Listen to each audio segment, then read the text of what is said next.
पाणीपाग नहीं आसला बड़ खबर नुआ अपडेट लघुचाप वर्षा बुड़ब ओडिशा वर्षारू त्राही मिल नथिया बेले एबे पुणी लेउटछि लघुचाप वर्षा पाणीपाग नहीं आसला डिटेल इनफॉरमेशन ता पूर्वरु वीडियो को लाइक करंतु जदि पारुछंती सांगसाथी मानकु शेयर करंतु जदि हम चैनल रे आपण माने प्रथम थर अछंती एबे जाय सब्सक्राइब करनांती तेबे एबे ही सब्सक्राइब कर दियंतु पाखरे थे बेल आइकन टाको ऑल रखि दियंतु जहा द्वारा समस्त अपडेट आपण माने सर्वप्रथमे पाई परिबे। चलंतु आजिर खबर उपरे नजर पकाइबा।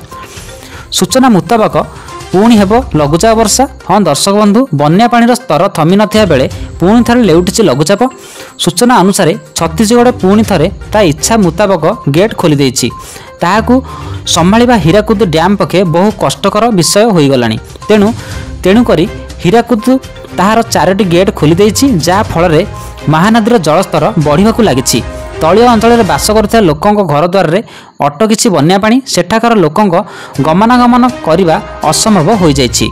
अपर पक्षरे छत्तीसगढ़ ओडिशा को बुड़ाइबार लगी तेणु से बिना सूचना गेट को खोली देछि। हीराकुद डैम मध्य पानी को अटकाई रखिबा सीमा बाहर हेलानी। तेणु आज 4टी गेट खोली जहाँ फल अनेक स्थान मानक बन्या जल जमी।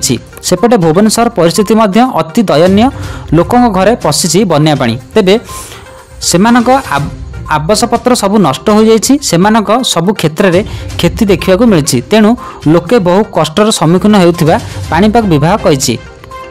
एपरी परिस्थिति बेले पुणी थे हेब लघुचाप।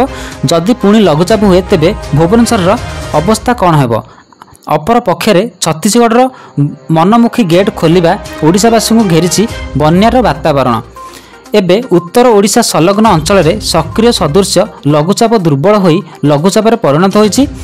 अन्यपटे दक्षिण पश्चिम मौसुमी वायु दक्षिण पूर्व दिगरे 16 ରୁ 17 तारिख जाए घड़घड़ी सह वर्षा नहीं हेबार संभावना रही। तेबे एहाकु नहीं पाणीपाग विभाग सूचना जारी करिछि। भली लघुचाप जदि हुए तेबे ओडिशा बुड़ीबार संभावना रही बोली पाणीपाग विभाग कहिछि।